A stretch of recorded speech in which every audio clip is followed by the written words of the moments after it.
প্রতিদিনের মতো আজও বলবো, অঙ্ক কোনো মুখস্থ করার সাবজেক্ট নয়। অঙ্ককে বুঝতে হয়, অঙ্কের সিস্টেমকে জানতে হয়, আর অঙ্ককে বেশি বেশি করে প্র্যাকটিস করতে হয়, তবেই অঙ্কে ডেভেলপ করা যায়। আজ আমি তোমাদের শেখাবো ক্লাস 10-এর একটা ইম্পর্টেন্ট উপপাদ্য, পিথাগোরাসের উপপাদ্য। তোমরা ভালো করে উপপাদ্যটা বুঝে নাও।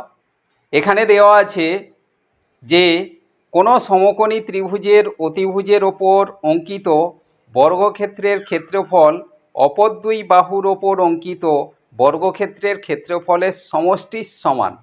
ভালো করে বুঝে নাও যে একটা সমকোণী ত্রিভুজ, তার অতিভুজের ওপর যদি আমরা বর্গক্ষেত্র অঙ্কন করি, সেই বর্গক্ষেত্রটার ক্ষেত্রফল অপর যে দুটো বাহু আছে, অর্থাৎ লম্ব আর ভূমি আছে, সেই লম্বর ওপরে যদি বর্গক্ষেত্র আঁকা যায় এবং ভূমির ওপরে যদি বর্গক্ষেত্র অঙ্কন করা যায়, তাহলে এই লম্বর ওপরে এবং ভূমির ওপরে বর্গক্ষেত্রের ক্ষেত্রফলের সমষ্টির সমান হবে। সমষ্টি মানে যোগফলের সমান হবে। তাহলে এটা আমাদের প্রমাণ করে দেখাতে হবে। খুবই সহজ একটা বিষয়, কিন্তু ভালো করে গুরুত্ব দিয়ে বুঝে নাও। প্রথমে আমরা এঁকে নেব। দেখো, এখানে আমি একটা ত্রিভুজ এঁকেছি। এই ত্রিভুজটা একটা সমকোণী ত্রিভুজ, কারণ এই কোণটা সমকোণ। সমকোণ অর্থাৎ 90 ডিগ্রি। তাহলে এই সমকোণের সামনে যে বাহুটা আছে, এই বাহুটা হলো অতিভুজ, এটা ভূমি আর এটা লম্ব। তাহলে এখন আমরা এই ত্রিভুজটার নাম দেব এ বি সি, সমকোণী ত্রিভুজ। এবার আমরা লিখব প্রদত্ত, অর্থাৎ দেওয়া আছে। কি দেওয়া আছে? এবিসি একটি সমকোণী ত্রিভুজ যার এ কোণ সমকোণ। তাহলে সমকোণী ত্রিভুজ দেওয়া আছে এবং এই কোণটা সমকোণ, এটা আমরা ধরে নিচ্ছি। তাহলে আমরা লিখব এ বি সি একটি সমকোণী ত্রিভুজ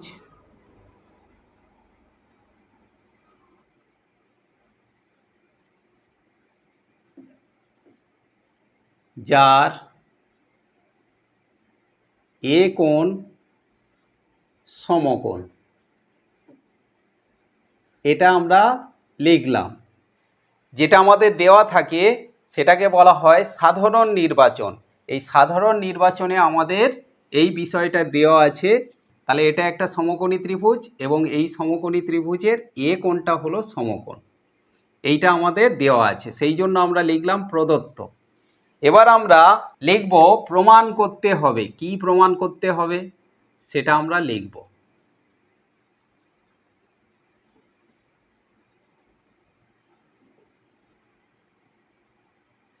আমাদের বলা ছিল যে সমকোণী ত্রিভুজের অতিভুজের ওপর অঙ্কিত বর্গক্ষেত্রের ক্ষেত্রফল। বর্গক্ষেত্রের ক্ষেত্রফল বলতে এই যে অতিভুজটা আছে, এই অতিভুজের ওপর যদি এরকমভাবে বর্গক্ষেত্র অঙ্কন করা যায়, বর্গক্ষেত্র মানে সব বাহু সমান, সেই ক্ষেত্রফলের সমান হবে কিসের সঙ্গে? না, এই যে লম্ব এবং ভূমির ওপরে যদি বর্গক্ষেত্র অঙ্কন করা যায়, এই দুটো যোগফলের সঙ্গে এটা সমান হবে। তাহলে সেটাই আমরা লিখব। এটা হচ্ছে অতিভুজ। তাহলে অতিভুজ বিসি স্কয়ার। আমরা জানি বর্গক্ষেত্রের ক্ষেত্রফল সমান বাহুর স্কয়ার। তাহলে বাহু কি? বিসি। তাহলে বিসির ওপরে স্কয়ার সমান অপর দুটো বাহু, একটা এবি আর একটা এসি। তাহলে এবি ওপরেও স্কয়ার হবে প্লাস এসির ওপরেও স্কয়ার হবে। এইটা আমাদের প্রমাণ করতে হবে। এর জন্য আমরা একটা জিনিস অঙ্কন করে নেব এবং সেটা এখানে লিখব। কি? এই যে এটা সমকোণ, সমকোণের এটা বিন্দু, এ বিন্দু। তাহলে এটাকে বলা হয় সমকোণের বিন্দু মানে সমকৌণিক বিন্দু। তাহলে এই সমকৌণিক বিন্দু থেকে যদি আমরা এই অতিভুজের ওপর লম্ব অঙ্কন করি, এইভাবে যদি লম্ব অঙ্কন করা যায়, তাহলে লম্বটা বিসি বাহুকে ডি বিন্দুতে ছেদ করবে। এইটা ডি বিন্দু, এখানে ছেদ করলো। তাহলে এটাই আমরা লিখব সমকৌণিক বিন্দু এ থেকে, এই যে এ থেকে বিসি এর ওপর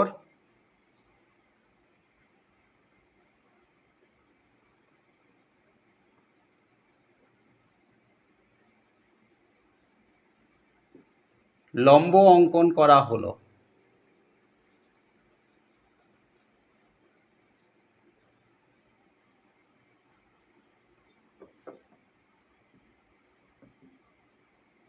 যা বিসি কে ডি বিন্দুতে ছেদ করে।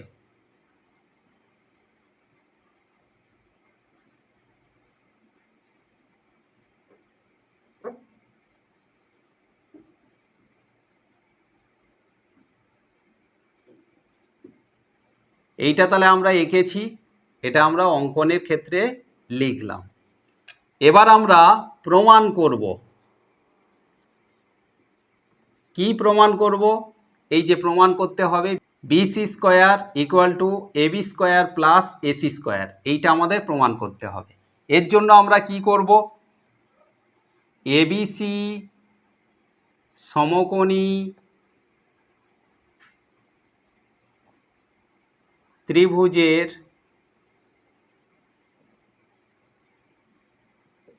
বিসি এর ওপর এডি লম্ব।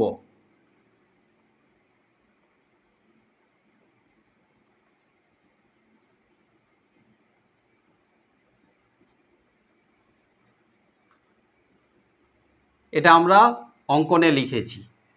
অতএব আমরা লিখতে পারি এ বি ডি ত্রিভুজ, অর্থাৎ এই ত্রিভুজটা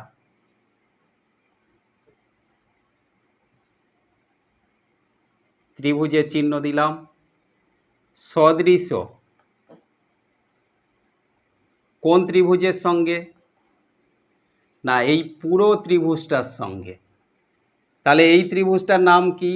সি বি এ ত্রিভুজ। অতএব আবার আমরা লিখতে পারি কি না, এই ত্রিভুজটা যখন আমরা ধরব তখন এইটা সমকোণ, তাহলে সমকোণের সামনের বাহু এটা অতিভুজ, এটা ভূমি আর এটা লম্ব। তাহলে অতিভুজ, ভূমি আর এটা লম্ব এই ছোট ত্রিভুজটার ক্ষেত্রে। আর বড় ত্রিভুজের ক্ষেত্রে এইটা সমকোণ, এটা তাহলে এই পুরোটা অতিভুজ, এটা ভূমি, এটা লম্ব। তাহলে আমরা লিখতে পারি এই বড় ত্রিভুজটার ক্ষেত্রে প্রথমে লিখব ভূমি এবি বাই অতিভুজ বিসি সমান।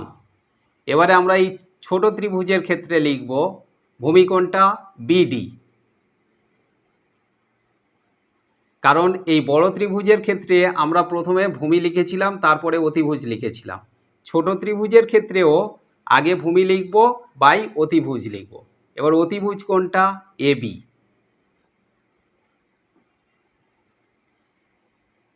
অতএব এবার আমরা এটাকে বজ্র গুণন করব, এবি এবি গুণ আর বিসির সঙ্গে বিডি গুণ। তাহলে এবি আর এবি গুণ করলে কি হয় না এ বি স্কোয়ার সমান, এবার বিসি আর বিডি গুণ, তাহলে লিখব বিসি ইন্টু বিডি। এটাকে আমরা লিখলাম 1 নম্বর সমীকরণ। এবার আমরা এই যে বড় ত্রিভুজটার সঙ্গে এই যে ছোট ত্রিভুজ এপারে যেটা আছে সেটা সদৃশ্য লিখব। তাহলে এখানে আমরা প্রথমে লিখেছিলাম, দেখো প্রথমে ছোট ত্রিভুজ লিখেছি, তারপরে বড় ত্রিভুজটা লিখেছি। এখানেও লিখব সি এ ডি ত্রিভুজ, মানে এই ছোটটা সি এ ডি ত্রিভুজ সদৃশ্য, মানে সদৃশ্য শব্দের অর্থ হচ্ছে একই দেখতে। কার সঙ্গে? না সি এ বি ত্রিভুজ, এই বড় ত্রিভুজটার সঙ্গে সি এ বি ত্রিভুজ। এখানে যেমন লিখেছিলাম এখানেও লিখলাম। ঠিক একইভাবে এখানে আমরা কি করেছিলাম, ভূমি বাই অতিভুজ করেছিলাম।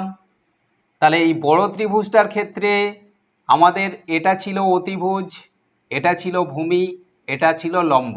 এবারে আমরা লিখব লম্ব বাই অতিভুজ। তাহলে লম্ব কি, এসি, বাই অতিভুজ কি, বড় ত্রিভুজের ক্ষেত্রে বিসি, সমান কার সঙ্গে সমান, এই ছোট ত্রিভুজটার লম্ব বাই অতিভুজের সঙ্গে। এই ছোট ত্রিভুজের ক্ষেত্রে এটা সমকোণ, তাহলে এটা লম্ব, এটা ভূমি, আর এটা অতিভুজ। তাহলে এখানে আমরা লিখব লম্ব বাই অতিভুজ মানে ডিসি বাই এসি।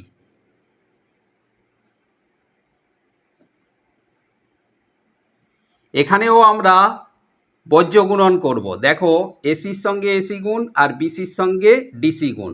তাহলে অতএব আমরা লিখতে পারি এসি গুণ এসি, তাহলে এসি স্কয়ার সমান বিসি গুণ ডিসি, তাহলে বিসি ইন্টু ডিসি। এটাকে লিখব 2 নম্বর সমীকরণ। এবারে আমরা লিখব 1 নম্বর ও 2 নম্বর সমীকরণ যোগ করে পাই।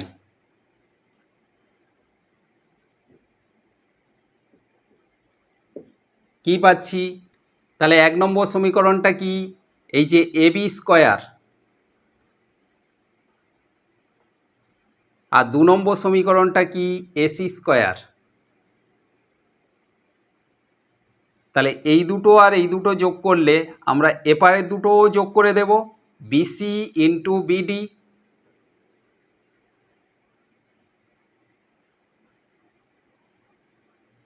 প্লাস এবার 2 নম্বরে BC into DC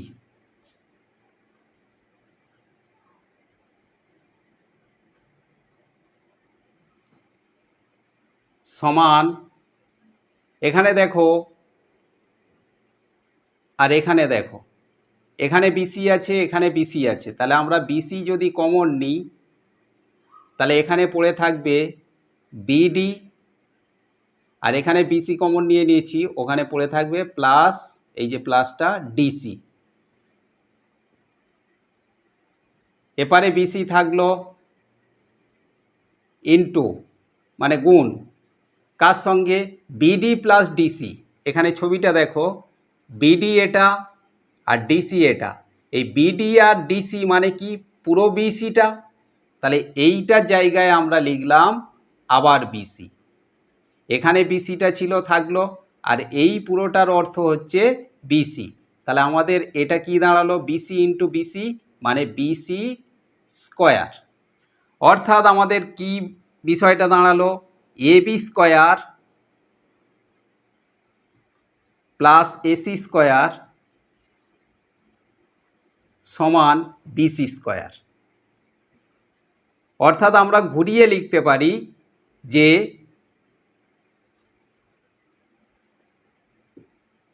BC square সমান AB square plus AC square. এটা আমাদের প্রমাণ করতে বলা ছিল, এখানে দেখো এটাই প্রমাণ হয়ে গেছে। তাহলে এটাই হলো আমাদের পিথাগোরাসের উপপাদ্যের প্রমাণ। খুব গুরুত্বপূর্ণ একটা উপপাদ্য, তোমরা ভালো করে এই উপপাদ্যটা প্র্যাকটিস করতে থাকো। এটা আমাদের বইতে ওয়েস্ট বেঙ্গল সিলেবাসে 49-এর উপপাদ্যে আছে।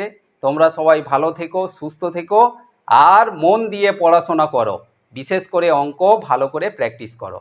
আবার দেখা হচ্ছে পরের ক্লাসে।